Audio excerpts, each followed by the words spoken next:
നമസ്കാരം. ആലപ്പി അഷ്റഫ് കണ്ടതും കേട്ടതും എന്ന എന്റെ ചാനലിലേക്ക് ഏവർക്കും സ്വാഗതം. തലയിണയോളം നമ്മുടെ ഭാരം പേറുന്ന ചുമലുകൾ ഉണ്ടാകില്ല. കണ്ണീരോളം വേഗതയിൽ ഓടിയെത്തുന്ന കൂട്ടുകാരും ഉണ്ടാകില്ല. കൂടെ നടക്കാൻ ദുഃഖങ്ങളോളം ചുവടുകൾ ഉറച്ച കാലുകളും ഉണ്ടാകില്ല. കൂട്ടിരിക്കാൻ ഏകാന്തതയോളം ക്ഷമയുള്ള അടുപ്പക്കാരും ഉണ്ടാകില്ല. കണ്ണ് നിറയുമ്പോൾ ഓടിച്ചെന്നൊന്ന് കൂട്ടിപ്പിടിക്കാൻ, സങ്കടം പറഞ്ഞൊന്ന് കരയാൻ, മനസ്സ് തുറന്നൊന്ന് മിണ്ടാൻ പാകത്തിന് ഒരു മനുഷ്യൻ പോലും ഇല്ലാത്ത എത്രയോ ഘട്ടങ്ങളാണ് നമ്മുടെയൊക്കെ ജീവിതത്തിലൂടെ കടന്നു പോകുന്നത്. ഇന്ന് അങ്ങനെ ഒരു അവസ്ഥയിൽ എത്തപ്പെട്ട നടൻ മോഹൻ ശർമ്മയുടെ ജീവിത യാത്രയിലൂടെ നമുക്കൊന്ന് കടന്നു ചെല്ലാം.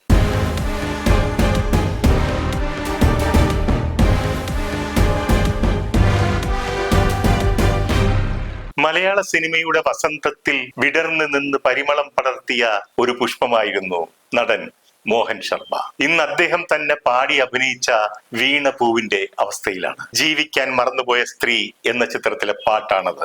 മോഹന്റെ ഇന്നത്തെ അവസ്ഥ കാണുമ്പോൾ അദ്ദേഹവും ജീവിക്കാൻ മറന്നുപോയ ആളാണോ എന്ന് തോന്നിപ്പോവുകയാണ്. ഇന്നിപ്പോൾ മോഹൻ ശർമ്മയെ കുറിച്ചും അദ്ദേഹത്തിന്റെ ഇപ്പോഴത്തെ അവസ്ഥയെക്കുറിച്ചും അറിയാത്തവരും കേൾക്കാത്തവരും ചുരുക്കമാണ്. അദ്ദേഹം ഇന്ന് തമിഴ്നാട്ടിലെ തിരുവള്ളുവർ ജില്ലയിലെ നന്ദിയാമ്പക്കത്തുള്ള വൃദ്ധസേവാ സദനത്തിലെ അന്തേവാസിയാണ്. മലയാള സിനിമയിലെ അന്തരിച്ച നടൻ ടി.പി. മാധവനും അവസാന കാലഘട്ടത്തിൽ കഴിഞ്ഞിരുന്നത് പത്തനാപുരത്തെ ഗാന്ധി ഭവനിലായിരുന്നു. ടി.പി. മാധവന് ഒരു മകനുണ്ടായിരുന്നു. അദ്ദേഹം പ്രശസ്തനും ധനികനുമായിരുന്നു. അതുപോലെ തന്നെ മോഹൻ ശർമ്മയ്ക്കും ഒരു മകനുണ്ട്. അദ്ദേഹം ജർമ്മനിയിൽ 10 ലക്ഷത്തോളം ശമ്പളം വാങ്ങി ജോലി ചെയ്യുന്ന ഒരാളാണ്. ടി.പി. മാധവനും മോഹനും ഇവർ രണ്ടുപേരും തങ്ങളുടെ മക്കളെ തള്ളിപ്പറഞ്ഞിട്ടില്ല. ടി.പി. മാധവനെ സംബന്ധിച്ച് പറയുകയാണെങ്കിൽ അദ്ദേഹത്തിന്റെ സുവർണ കാലഘട്ടത്തിൽ തന്റെ മകന്റെ വിദ്യാഭ്യാസത്തിനോ വളർച്ചയ്ക്കോ ഉയർച്ചയ്ക്കോ വേണ്ടി ഒരു സഹായവും ചെയ്തിരുന്നില്ല. അദ്ദേഹം തിരിഞ്ഞു നോക്കിയിട്ടില്ല എന്ന് വേണമെങ്കിൽ പറയാം. അത് അദ്ദേഹം തന്നെ പലപ്പോഴും തുറന്നു പറഞ്ഞിട്ടുമുണ്ട്.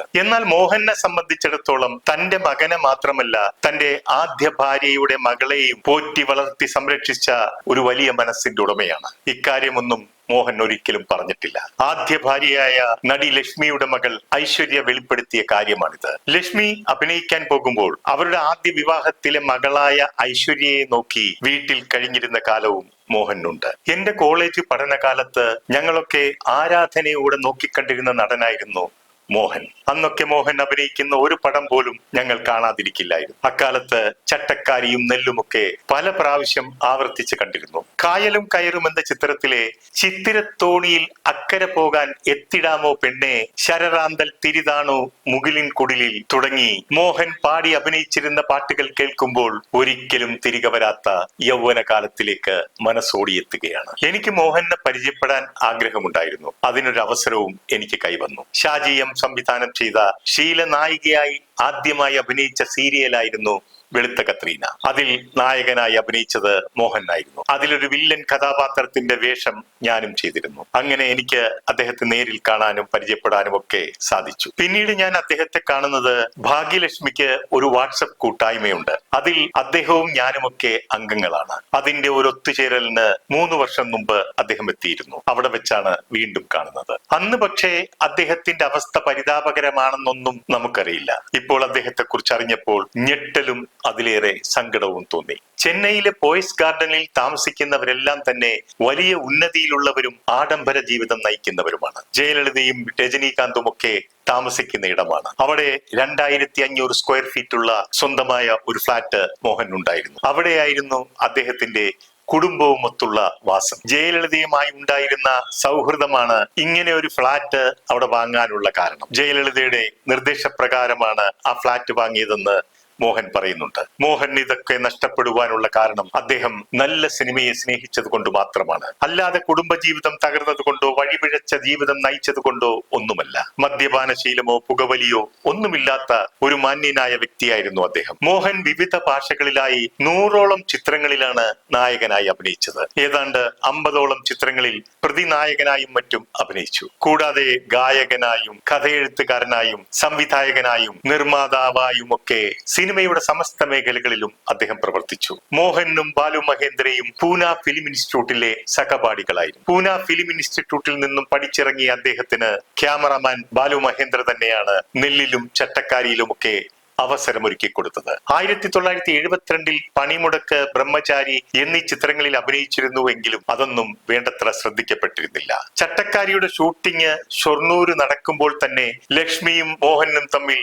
പരസ്പരം പ്രണയത്തിലായിരുന്നു എന്നാണ് ആ ചിത്രത്തിന്റെ പ്രൊഡക്ഷൻ മാനേജറായ മഞ്ഞിലാസ് ജോസ് പറയുന്നത്. ആ ചിത്രത്തിൽ മോഹൻ ലക്ഷ്മിയെ കോരിയെടുക്കുമ്പോൾ ഊർന്ന് താഴേക്ക് വീഴുന്ന ഒരു രംഗമുണ്ടെന്നും അത് അഭിനയിച്ചപ്പോൾ അവർ തമ്മിലുള്ള ഇന്റിമസി അവിടെ ഉണ്ടായിരുന്നവർക്കെല്ലാം ബോധ്യപ്പെട്ടു എന്നാണ് ജോസ് പറയുന്നത്. ഇവർ തമ്മിൽ വിവാഹിതരായെങ്കിലും ആ ദാമ്പത്യ ജീവിതം അധിക നാൾ നീണ്ടു നിന്നില്ല. തമ്മിലുള്ള വിവാഹബന്ധം വേർപിരിയുമ്പോഴും അദ്ദേഹം മാന്യത കൈവിട്ടില്ല. പൊരുത്തപ്പെട്ടു പോകാൻ കഴിയാത്ത സാഹചര്യം ഉണ്ടായപ്പോൾ ചെളിവാരി എറിയാതെ ആ ജീവിതത്തിൽ നിന്നും സ്വയം പിൻവാങ്ങുകയാണ് ഉണ്ടായത്. പിരിയാനുള്ള കാരണം തിരക്കിയവരോട് അത് താനായി ഒരിക്കലും വെളിപ്പെടുത്തത്തില്ല എന്നായിരുന്നു അദ്ദേഹം പറഞ്ഞിരുന്നത്. എന്നാൽ തന്റെ മാതാവിൽ നിന്നും മോഹൻ സഹിച്ചിട്ടുള്ള ദുരനുഭവങ്ങൾ ലക്ഷ്മിയുടെ മകൾ ഐശ്വര്യ പുറം ലോകത്തോട് പലപ്പോഴും തുറന്നു പറഞ്ഞിട്ടുണ്ട്. രണ്ടാം വിവാഹത്തിലാണ് അദ്ദേഹത്തിന് ഒരു മകനുള്ളത്.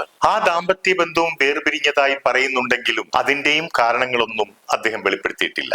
മകന്റെ കാര്യത്തിൽ അദ്ദേഹം പറയുന്നത്, അവൻ ജർമ്മനിയിലെ ജോലിയും ഉപേക്ഷിച്ച് എന്നെ നോക്കാൻ ഇവിടെ വന്ന് നിൽക്കാൻ പറ്റുമോ എന്നാണ്. എന്നാൽ മരുന്നിന് പോലും ബുദ്ധിമുട്ടുന്ന സാഹചര്യത്തിലൂടെ കടന്നു പോകുന്ന തന്റെ പിതാവിന് സാമ്പത്തികമായി മരുന്നിനുള്ള പണമെങ്കിലും കൊടുത്ത് സഹായിക്കാത്തത് എന്താണെന്നുള്ള ചോദ്യം ഇവിടെ ബാക്കി നിൽക്കുകയാണ്. എന്നാൽ മോഹന്റെ അവസ്ഥ കേട്ടറിഞ്ഞ രജനീകാന്ത് ഉൾപ്പെടെ പലരും അദ്ദേഹത്തെ സാമ്പത്തികമായി സഹായിക്കുന്നുണ്ടെന്നാണ് പറയപ്പെടുന്നത്. ഇതൊക്കെ സോഷ്യൽ മീഡിയയിലൂടെ അദ്ദേഹത്തിന്റെ മകനും അറിയാതിരിക്കുമോ? പടമെടുത്ത് വീടും സ്ഥലവുമൊക്കെ നഷ്ടപ്പെടുത്തിയതിന്റെ നീരസം കൊണ്ടാകാം ഒരുപക്ഷെ മകൻ സാമ്പത്തികമായി സഹായമൊന്നും ചെയ്യാത്തത്. എന്തായാലും സംഭവിക്കാനുള്ളതെല്ലാം സംഭവിച്ചു. ഒരു മകനെന്ന നിലയിൽ തന്റെ പിതാവിനെ സംരക്ഷിക്കുക എന്ന ചുമതലയിൽ നിന്നും ഒഴിഞ്ഞു മാറുന്നത് ന്യായീകരിക്കാനാകാത്ത ഒരു കാര്യമാണ്.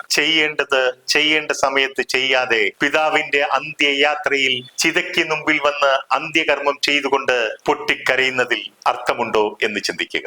ഇത്തരത്തിലൊരു നേർക്കാഴ്ച ടി.പി. മാധവന്റെ കാര്യത്തിൽ നാം കണ്ടതാണ്. മോഹൻ നിർമ്മാണവും സംവിധാനവും ചെയ്ത ഒരു ചിത്രമാണ് അദ്ദേഹത്തിന്റെ സാമ്പത്തിക അടിത്തറ ഇളകാൻ കാരണമായി പറയപ്പെടുന്നത്. നമ്മ ഗ്രാമം എന്ന ചിത്രത്തിന് നാഷണൽ അവാർഡും സ്റ്റേറ്റ് അവാർഡും ഒക്കെ കിട്ടിയെങ്കിലും പടം തിയേറ്ററിൽ വീണുടഞ്ഞു. അദ്ദേഹത്തിന്റെ ജീവനും ജീവിതവും അനാഥാശ്രമത്തിൽ തള്ളപ്പെട്ടു. ജയലളിത തന്റെ പടത്തിന്റെ സാറ്റലൈറ്റ് റൈറ്റ്സ് എടുത്ത് തന്നെ സാമ്പത്തികമായി സഹായിക്കാമെന്ന് ഏറ്റിരുന്നതാണ്. നിർഭാഗ്യമെന്ന് പറയട്ടെ, അതിനുശേഷമാണ് അവർ അസുഖബാധിതയായി മരണമടയുന്നത്. ഇപ്പോൾ അദ്ദേഹം തമിഴ്നാട് മുഖ്യമന്ത്രിയായ വിജയിയെ നേരിട്ട് കാണണമെന്ന ആഗ്രഹം പ്രകടിപ്പിച്ചിട്ടുണ്ട്. ഒരുപക്ഷെ തന്റെ ഈ അവസ്ഥയിൽ നിന്നും കരകയറുവാൻ അദ്ദേഹം ഒരു കൈത്താങ്ങാകും എന്ന പ്രതീക്ഷയായിരിക്കാം ഉള്ളത്. അനാഥാശ്രമത്തിലാണെങ്കിൽ പോലും തീരെ മോശമല്ലാത്ത ഒരു ചുറ്റുപാടിലാണ് അദ്ദേഹം ഇന്ന് കഴിയുന്നത്. അദ്ദേഹത്തെ കാണാൻ ചെന്ന മലയാളം ചാനലുകാരോട് അദ്ദേഹം 2 വരി മലയാള ഗാനം പാടി. സുഖമൊരു ബിന്ദു, ദുഃഖമൊരു ബിന്ദു, ബിന്ദുവിൽ നിന്നും ബിന്ദുവിലേക്ക് പെൻഡുലമാടുന്നു. അദ്ദേഹം പറയുന്നു, എന്റെ ജീവിതം പെൻഡുലം കണക്കെ അങ്ങോട്ടും ഇങ്ങോട്ടും ആടിക്കൊണ്ടിരിക്കുകയായിരുന്നു. തമിഴ് ചാനലുകാർക്കായി അദ്ദേഹം പാടിയത് നിனைப்பதெல்லாம் നടന്നു വിട്ടാൽ ദൈവം ഏതുമില്ലേ എന്ന ഗാനമായിരുന്നു. നമ്മൾ വിചാരിക്കുന്നതൊക്കെ നടന്നാൽ പിന്നെ ദൈവം എന്ന സങ്കല്പമേ ഉണ്ടാകില്ല. ഇവിടെ മോഹൻ താൻ നേരിടുന്ന പ്രയാസങ്ങളെ എല്ലാം നോക്കിക്കാണുന്നത് ജീവിതത്തിന്റെ സ്വാഭാവിക പരിണാമമായിട്ടാണ്. മോഹന്റെ മനസ്സിന് ശാന്തിയും സമാധാനവും ഉണ്ടാകട്ടെ. സന്മനസ്സുള്ളവരുടെ സഹായം അദ്ദേഹത്തിന് ആശ്വാസം പകരട്ടെ എന്ന് ആശംസിച്ചുകൊണ്ടും പ്രാർത്ഥിച്ചുകൊണ്ടും നിർത്തുന്നു. നന്ദി, നമസ്കാരം.